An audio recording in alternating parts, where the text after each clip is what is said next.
All right. Okay, before we start, I'm going to do another problem. This is the last, for now, problem that I'll do that has to do with chapter 5. We'll go back and I'll do other examples, but I want to start analytic dynamics, the actual analytic dynamics next week, which means we're going to basically do everything we've done so far in a different way. So I brainwashed you with all these laws and approaches, and then we'll just do it differently, which is with Lagrange equations, which have a lot of advantages, as we'll see. So we'll start that next week, but again, we still have time, so I want to start it and at this point maybe go back and forth, especially with rigid body problems, because they are really summarizing pretty much everything we've seen so far. One thing that so this is a graduate class. It doesn't mean that you have to go and study things that I don't tell you in class, but I suggest that you go and study, read, and then maybe I'll do it in class, the work energy forms. There's two of them, as we've done it already. Work energy theorems in chapter 5. Chapter 5. And the reason why I'm telling you to please do it by yourself for now, and maybe I'll go back to this, is because there really isn't much there that is different from what we're saying. But I want to move on. As I said, we are good about rigid bodies with what we have. These are, as we've seen for the particle, alternatives to solving problems. It's not really new stuff. It's derived results. So take the time to read. There's probably just a few pages, 3 or 4 pages. And let me know if you have questions, and I'll try to go back on this. And then the gyro problem that we've seen last time. Do you guys have any questions? You all received my PDF? Did it make sense completely? No issues whatsoever? Are you sure? I want to highlight one thing that I did at the beginning. Before I started writing my equations, and I keep changing the shape of this top here, of course. So this was the inertially fixed point here. Before I started solving the problem, I said, okay, let's think about what's going on. This is the center of mass. See, there is the gravity, the force of gravity here. There is some reaction that I don't know that is pointing anywhere at O. And if you remember, if you go back to the video, while we were filming the gyroscope moving, we tried to justify why the h, that at initial time is along the spin axis, because I hold it there and I see the gyroscope on the base, y is not remaining constant. And we said, okay, if we think about this expression d dt in n of h bar n equal to m bar, so we look at the center of mass, well, we can justify the fact that h doesn't stay constant because this m bar is not 0, and it's due to the fact that there is a reaction here that will have a non-zero moment with respect to the center of mass, right? But then I actually solved the problem using this point for h. So I didn't do this. I did this, HO and MO, right? Just because it allowed me to just get rid of an unknown, which is the reaction force. Now, what I think at this point you will all agree with is that the way I solve the problem doesn't have anything to do with the physical system and the problem I'm looking at. It is just my way of doing things to get some equations of motion. But still, these objects will move the same way. I hope the difference is clear. I was looking at something moving, and in my mind I was thinking, what is the best way for me to justify, without even writing anything, why the h is not constant? And I would say, okay, if I think about the expression with respect to the center of mass, I can see right away there is a reaction here. But if I move to another point, it's basically the same. You would do with the gravity force. That doesn't change the fact that the object is moving like it is moving. Okay? I just picked the point to solve the problem. But the way you justify why vectors are changing, you can do it the way you prefer. So there is no O here. Does it make sense? There's no questions? Nothing? I'm actually going to dump things down a little bit. I'm going to do another problem, which is, in principle, easier than this one. But I want to see where we stand at this point. And I'll probably go through both Euler's laws just to refresh things before we move on to doing things in a completely different way. So I have these, see if I can sketch it in a reasonable way here. This is a shaft. This is the ground, ground, ground. This shaft is rotating about the vertical axis, so there is gravity here. And attached to it, at point O, there is a uniform slender bar, which we treat as a rigid body. And the mass of this is m, the length is L. We call this angle theta. And the angular velocity of basically the hinge structure where this is mounted is given, is some omega, which stays constant. There's really nothing new here other than this is a rigid body now. Okay. Given, known. And I want to find my differential equations of motion.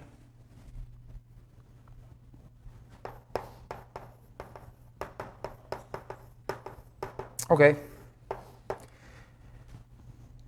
So in preparation for what will come next week, let's start thinking about what's going on in this problem. If this is a rigid body, I'm telling you this is a rigid body, right? Mass is uniformly distributed on the body here. Before you start solving the problem, you know that these will have in principle 6 degrees of freedom. If it was a free rigid body in 3D Euclidean space, you will have 3 parameters that represent translation and 3 that represent rotation. Here I'm hinging the object to a point, so that point is obviously fixed. If this is G, the inertial reference frame, or N, is fixed in G, so there is no translational component, if you like. Here you're constraining the translation because one point remains fixed. And so that brings it down to 3. If I take a rigid body and I constrain a point to be fixed in the inertial reference frame, as we've done with the top, the only thing that you need to care about is the rotation about that point. But I'm doing even more. I'm telling this object that it can only rotate about this axis, which is perpendicular to some direction fixed to this mount, this shaft that is rotating. So even though there is an omega that is given, how many degrees of freedom do I really have? Well, I mean, I guess the answer is pretty easy. I'm giving it to you. It's 1 degree of freedom. And there is one thing that we have done, and again, this we'll see Monday, but it's good to prepare our minds to that. In all the problems that we have solved, these parameters were kind of given to you, in the sketch. I'm already giving you how many parameters you need to represent the state, the configuration of the system. And why am I picking this, theta? Because it makes sense, but why? Why does it make sense? This object is, again, in principle, will be 6 degrees of freedom. It will be free to do whatever it wants in 3D space, but it's constrained. I'm putting a nail here, and I tell you, no, you can only, if this point remains here, at the most you can just rotate about that point. So in all the problems that we've seen, every time I've sketched something like an angle or an x variable for the position of a point, what I have done is I have chosen the parameters that are needed to represent the system. And these parameters are consistent with the constraints, right? I could have picked center of mass here of this object and just say, okay, I want to solve it using, instead of theta, x and y. You can do that, right? You can do whatever you want. You imagine reference frames, you imagine coordinate systems, you imagine these variables, and you write the problem in terms of those variables, but you are the one deciding them. The system doesn't change depending on what you choose. Of course, doing it with this x and y would probably be crazy, but it's a possibility. But this theta angle really represents the only thing that this object can do, and it's respecting the constraint, which is you can only rotate about that point. So this is just food for thought. In all the problems we've seen, you were pretty much given parameters that make sense with the constraints of that physical system. And Lagrange's equations are actually another way to write equations of motion dealing with constraints and giving a little more thought about what we're doing every time we select parameters to represent the configuration of the system. But again, this is going a little bit ahead of myself. Okay, but so in this problem, we agree we have 1 degree of freedom, so I expect 1 differential equation, right? In theta, of course. And let's refresh everything we've done since we're going to move on next week. Let's do everything, which means kinematics and kinetics with the 2 laws of Euler that we have. This is a rigid body. Okay, what is the very first thing that we need to do? Really going back to the very first days of classes. Reference frames. I do not care if you think this is boring. Believe me, many of you have already forgotten this stuff, or they're just doing it assuming that they know how to do it, and then they make mistakes. Because I tend to do that, so I know that's a temptation, but we don't have to. So reference frames, how many do I need? Do I need 2? Maybe 3? Why 2? In principle, I see 2 rotations, right? Yeah. 1, I'm giving it to you. So I think maybe 3. I want to say 1 is the ground, which is also inertial, right? Then let me call this rigid body A. Let me call this shaft here S. So another one could be S. That is, yeah, it's a given known rotation, but that's a rotation. S is not the ground, it's moving with respect to the ground with a given constant angular velocity, and A is the arm. So if you really want to be thorough, you need 3 because there are 2 rotations. And again, there's no problem with having extra reference frames. There's a problem when you don't have enough. Okay, so ground, I want to say maybe, what do we do? Origin. There is a point that is common to all reference frames there. It's not moving in any of the reference frame, and that's point O. So origin at O. Is that okay? I guess it is. What do you want to do? EX, maybe along G. Pointing down. Why not? EZ.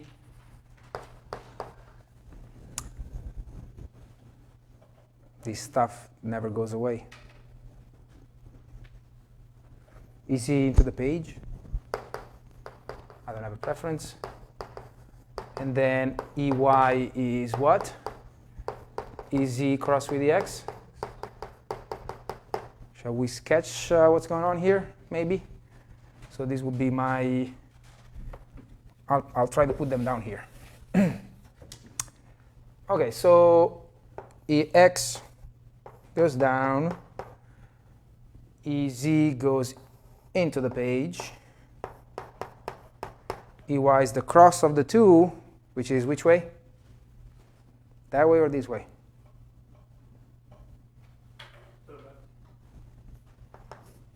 This way.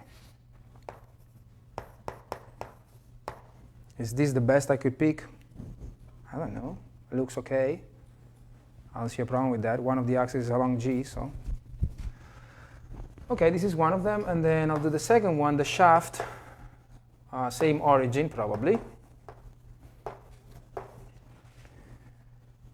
Now, the rotation is about EX, so how about, it's going to get ugly with the names. Let's call it little EX, why not?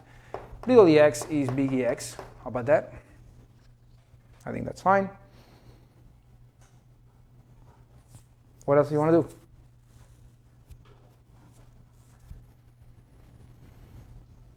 So that's an object that is rotating like this, right? The shaft is doing this. Come on, guys. It's a choice here. You're free to choose. There is no points, right, that you can use as a reference. I didn't give you any points here, so that's kind of... maybe you can do little EZ like big EZ at t equals 0. But then it's going away because EZ and EY, basically little EZ and little EY, are going to rotate with respect to big EZ, big EY. So this is little EZ cross with little EX. And so in the plane, I'll try to do this right. if this is big EZ and big EY, and so big EZ is that way, big EY is that way. Which way is EX? Is it going in or out? If I sketch it the other way.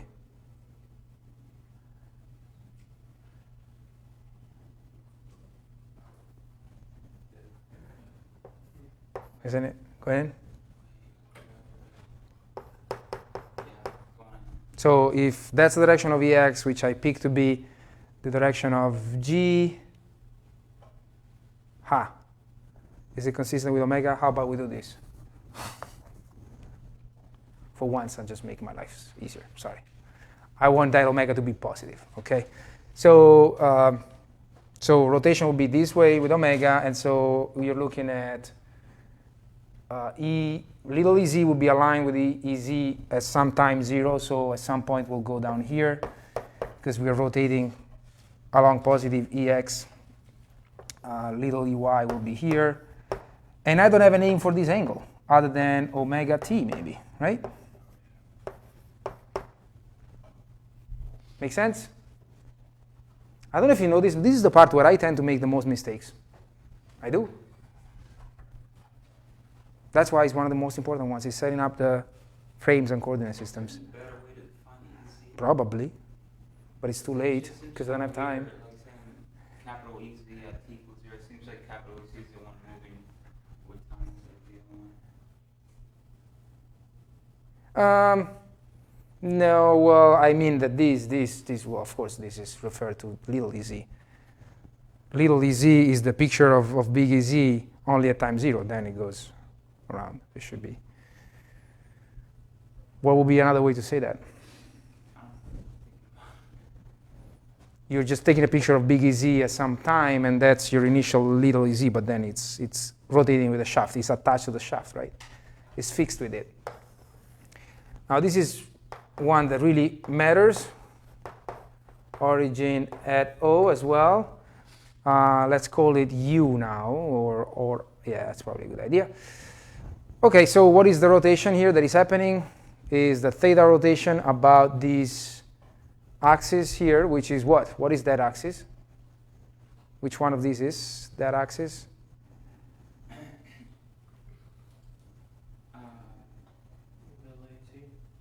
Little ez.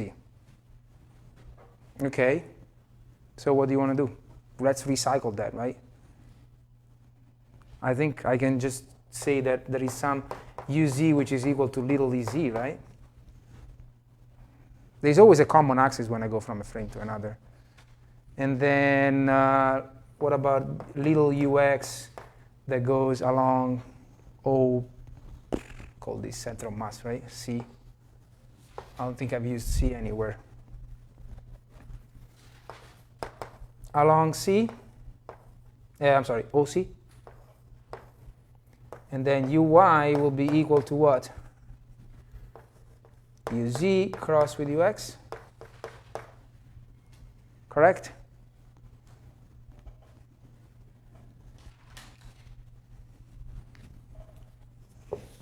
Agree? So how do I depict that relationship between the little e's and the little u's? Let's see, things are happening about the z, the EZ axis, right? So I do see the UX, I'm sorry, the little EX here, and the little EY here, right? Where do I sketch the other two? Little EX, little UY.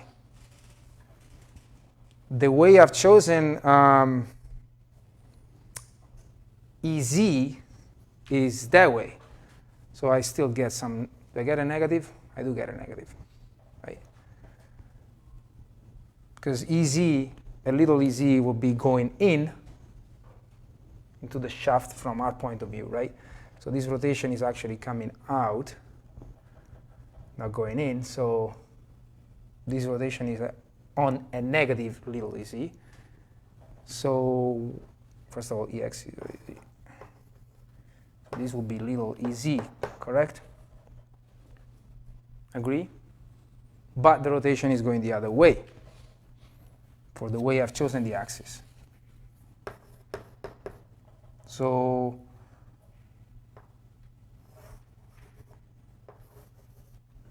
where are these two? If the rotation is going in, I want to say this is theta and theta. Does it make sense?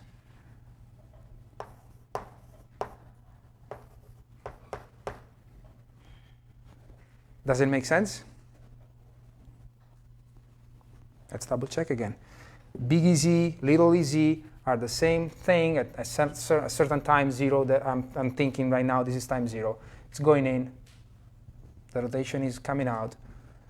So yeah, that's my frame. I think that makes sense. Not my frame, my coordinate systems. Okay. See, when if you have a test where you have to use this stuff, there's nothing you can do. You need to do it. You need to do it like this before you do anything. So I said I want to do the whole thing just for fun. I want to see what happens when I apply both laws of Euler here. So let's apply the first one.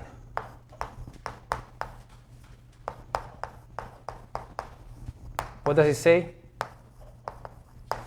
This tells me that F, all the external forces acting on the rigid body, equals total mass of the rigid body, acceleration of the center of mass in the inertial reference frame, which happens to be the ground. This is getting boring. That's why we're doing something else next week. We've done this for enough time now. How do you get the acceleration of the center of mass, which is that point C? Tell me.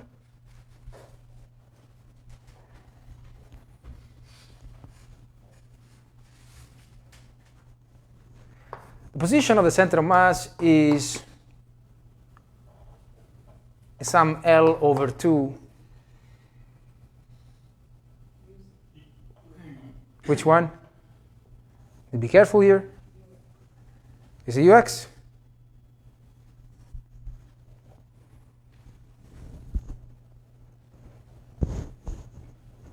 Is it UX? Yeah.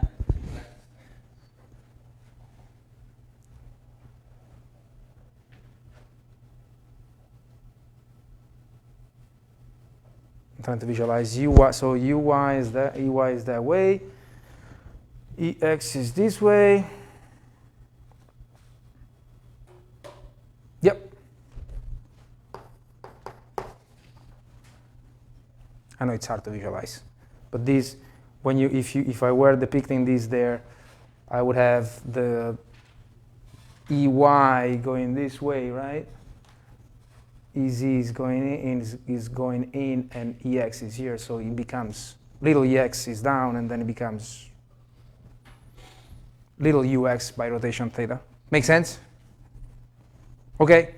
Well, then the velocity of the center of mass V bar in G is what?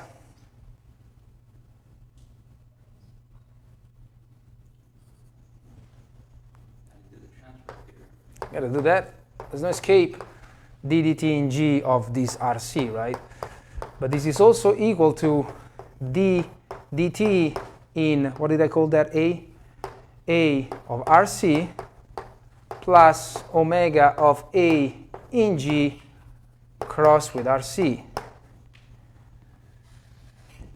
Always keep in mind that this is my way of doing the problem. If I do it tomorrow, I will probably pick a different set of coordinate systems that may be better or worse than this, but it's just one way of doing it.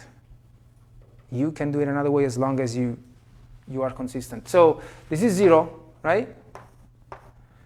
Let's break this down. What is omega AG? It's the angular velocity of that rigid body with respect to the ground. There are two rotations involved here. There is some theta dot. But now theta dot is, let's stick with this coordinate system, by the way, because it's probably a good idea, because this is already in UX. Theta dot what? uz. Is it plus or minus? Haha. You're defining theta as going from EX to UX. So if you're going from UX to EX... If it's that way, it's going in, it's opposite to EZ, right? And UZ. So this is a minus. Yeah. Well, minus theta dot UZ. There is something else, right? This will be, what is this, by the way? This is omega that goes from A to what? To shaft. Right, okay. Plus, of course, here I will have the omega that goes from shaft to G. So this is my big omega, right? Which now I need to be careful and express it in some way that I can use. Okay, cross with that L over 2, little ux. Let me move here. So I have minus theta dot uz plus, we need to figure out this big omega. Big omega would be some constant omega, scalar, on, I did it on purpose, big Ex. Big Ex is little ex. So if you want, that's an intermediate step. Okay?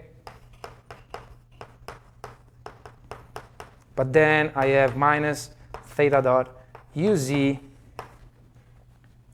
plus, what is little ex? Here it is. It's a cosine. Okay, there is an omega here. Let me put another parenthesis. There is a cosine of theta little ux, right? Plus sine of theta uy.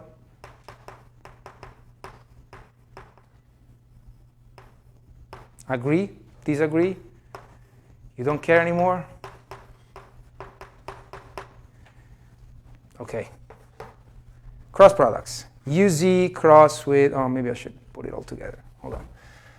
That's probably a good idea. Let's see. Collect. No, there's nothing to collect, actually. Yeah, I just do it. Okay. uz cross with ux. uy. So the minus stays there.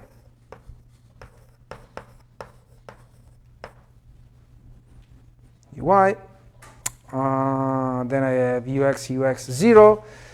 uy cross with ux minus uy. So get a minus at the end. Minus omega cosine, I'm sorry, sine. This is the sine, right? Sine of theta, omega sine of theta, L over 2 u c. That's my velocity. Nice. Now I need the acceleration, though. I really don't want to erase this stuff. Well, the acceleration will be taking the rate of change of that. So this is the velocity of the center of mass in g. It's only expressed in a coordinate system which is not fixed in g, but that's okay. Acceleration of center of mass in g is the rate of change of that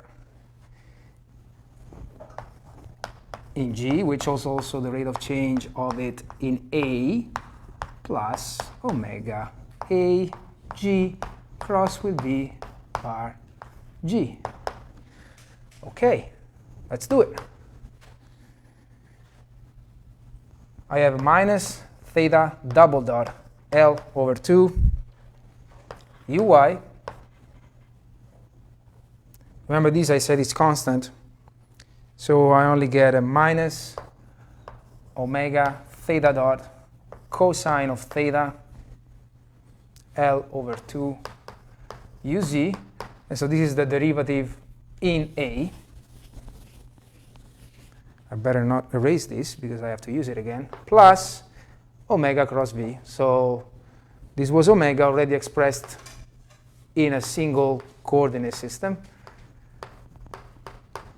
Plus big omega cosine of theta ux plus sine of theta uy. Are you noticing anything at this point? That to do the gyroscope, almost seemed like less painful than these. And there were 3 rotations. Why? Because I put up a sketch that had already all the coordinate systems figured out for you. And it was a nice visualization of what was going on. That's the painful part. And then, well, the calculations also are painful, but if you already have everything done, it's so much easier, right? But unfortunately, that's not how it works. So what do I have to put in here? The actual vector here, minus theta dot L over 2 Uy minus omega sine of theta L over 2 Uz. Okay. You know what I want to do here? I want to save this omega A ground, because I think I'll use it again.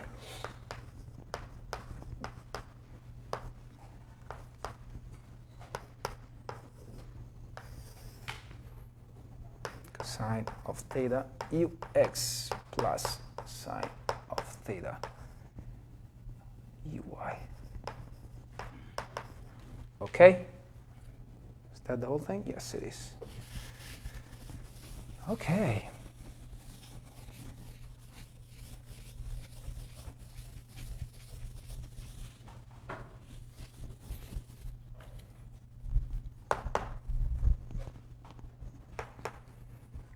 Well, let's leave this as it is. It's something here, plus let's do the cross products here. Uz cross with Uy.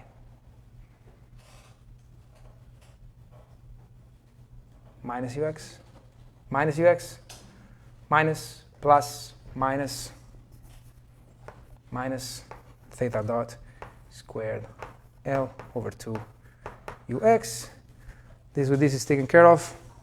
Uz with the Z, 0. Ux with Uy. Uz, there is a minus, minus theta dot omega cosine of theta L over 2 Uz. This with this, Ux cross with Uz is minus Uy, there is a minus plus omega squared, it's a terrible omega there, sine of theta, cosine of theta. This is terrible, isn't it? Ux, Uz, Uy. Last one, Uy 0, Uy cross with Uz, Ux, right? Plus. There is a minus, so there is a minus here. Omega squared cosine of theta, sine of theta, L over 2. Oh, I'm sorry. What am I doing here? No, this is a sine squared, right? Sine squared over 2 L over 2 Ux. Errors aside, which is possible, this whole thing, acceleration of center of mass, will be, well, you're more than welcome to put it all together again. I'm not going to do it. We could just do a unit check. I can do a unit check if you want. Is this an acceleration? Yes, length over time squared. This is length, again, an angular velocity, 2 angular velocities, so over time squared, that's right. So this was the first term. Length, time squared length, time squared length, time squared length. Sines and cosines have no dimensions, so at least dimensions are okay. And you can collect together Ux, Uy, Uz. I don't think we need to do that because it's really bookkeeping. What I want to do is the free body diagram, just to see that if you start attacking a problem like we've done it now, applying the 2 laws, you may not get anywhere. We know that already. Why? Because this is my free body diagram.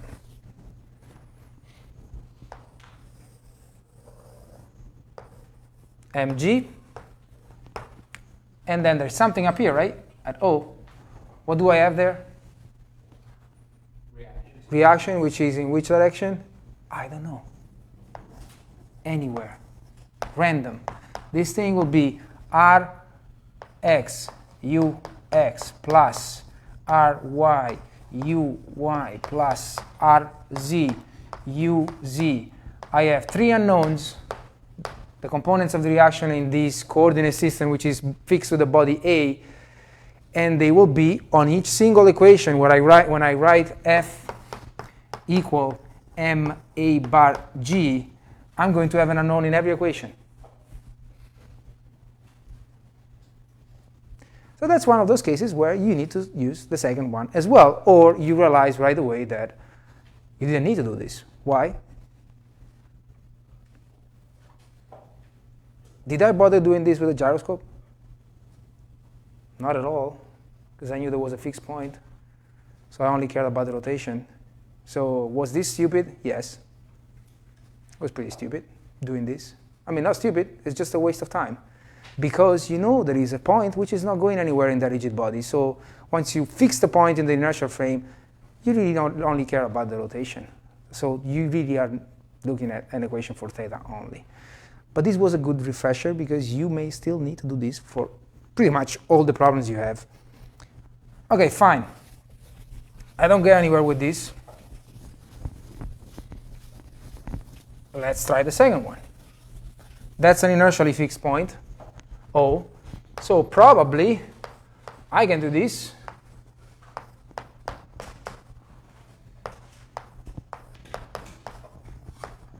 And why is it good to do this? Oh, well, again, as the inverse gyroscope, that unknown reaction that is there is not going to annoy me, because if I use O as the point for the moment of the forces, I only have mg, which is a known force.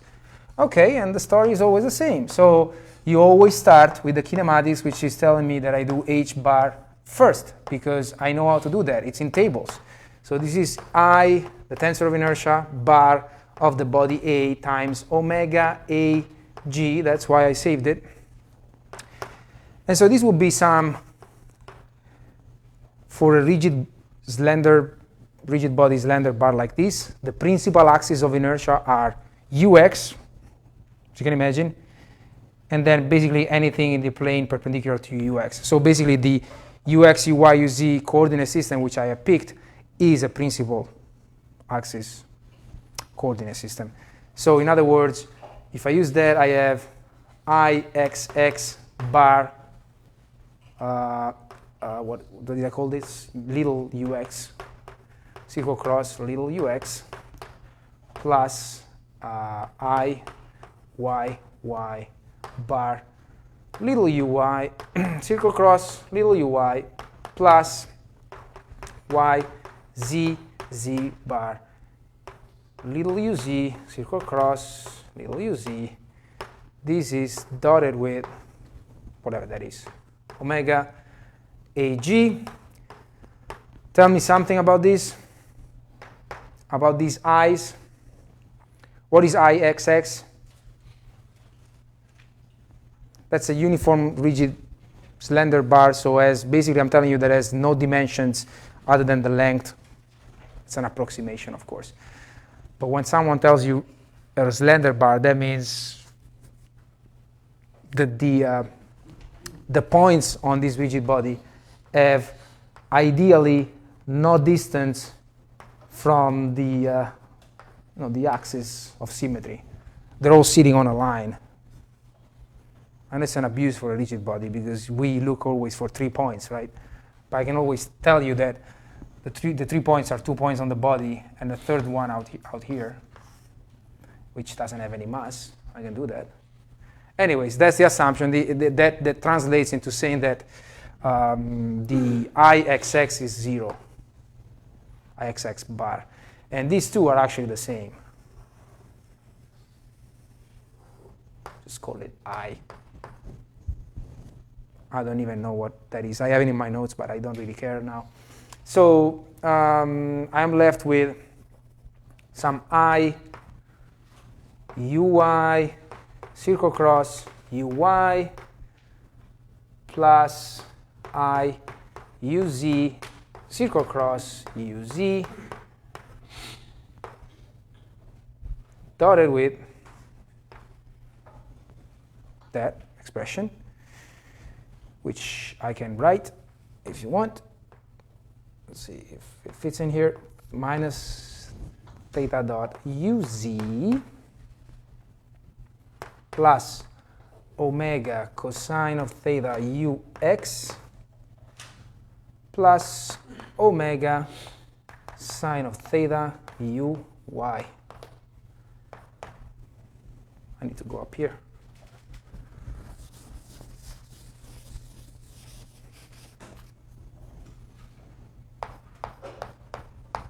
H bar in G is what remains of that tensor product. If I have uy is equal cross uy dotted with uz, what do I get? Get a 0. 0. So the only one that is left is going to be I omega, let me see, only the last one, right? Omega sine of theta, in which direction? Uy. Second, the only one that really survives is this one, so is the uz one. So I have a minus y theta dot uz.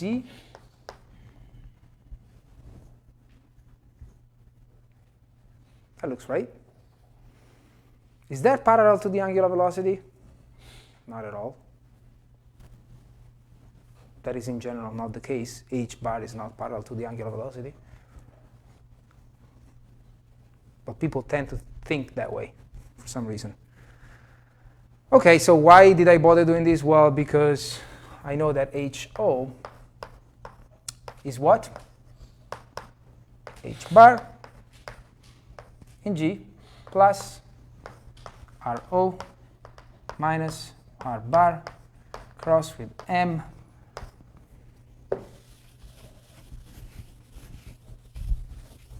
velocity of the point O, which is of course 0 with respect to the ground reference frame minus the velocity of the center of mass. So this is H bar G plus, tell me something there, RO minus R bar, what is that? Origin is at O, so RO is probably 0. R bar would be L over 2 UX, so that's minus L over 2 UX. Agree? UX cross with M minus V bar G, which of course I have erased. Do you have that?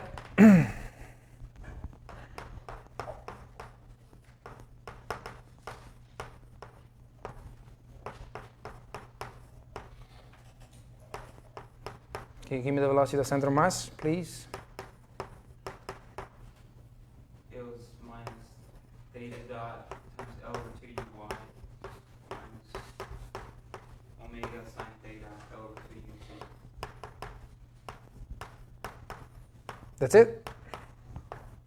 Okay. So let's see what we have here. I omega sine of theta, let's not go too far, minus I theta dot uz, and then I have ux cross with uy, which is uz plus minus plus plus m L squared over 2 theta dot uz, that takes care of the first one. Then I have ux cross with uz, which is minus uy, minus plus minus, minus m L squared over 4. Did I miss something here? There's a 4 here, right? Okay. M L squared over 4, capital omega, sine of theta uy. And then you can put it all together if you want. There's only uy and uz. I really need a higher board here. I omega sine of theta. Where else is it? There. minus m L squared over 4 omega sine of theta EY plus minus I theta dot plus m L squared over 4 theta dot UZ. Fine, I have HO. At this point, I can probably start erasing stuff. Not yet. Let me rewrite it here. Yeah, I don't need this. And not even this. So this down here is HO. How do I compute d dt in G of HO in G, which is this vector down here? How would you do it? Transport theorem. It's always the same story. There's nothing new here. And I'm not going to do it, but that's how you would have to do it. You would have to take the derivative of these in G, I'm sorry, in A. What is the coordinate system I'm using? It's the coordinate system fixed in A. So that's d dt in A of HO in G plus omega A G cross with HO itself in G. And all this stuff has known quantities. The other piece of the equation that you're missing is only MO. But MO is also known because MO is what? Is R? You tell me, what is this? What goes in here?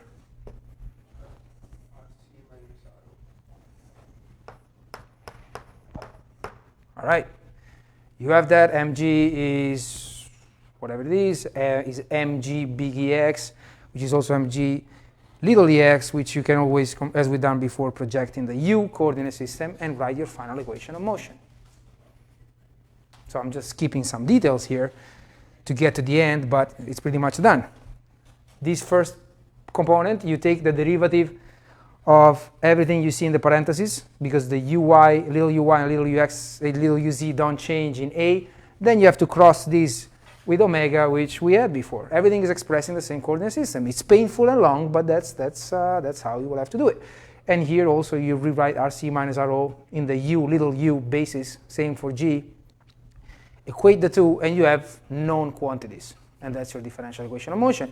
And I do expect everything, if you finish it, to actually be an equation only about which direction do you think it will be? UZ. Think about what's going on here. If I use that basis, RC minus RO is pointing from O to C, G is going down here, the cross of the two will always be about the little UZ direction. So this ugliness that I have here, once you go through all the cross products, etc., will only be along the UZ. You will only get one quantity times UZ. Okay? So once again, can't forget anything. But these kind of problems are really, once they start becoming like this, so complicated, are really better addressed with analytical dynamics, which is Lagrange Equations. That is a completely different way of doing things with respect to what we've seen. Questions, concerns? Nothing new here, right? Okay. Have a good weekend, I guess.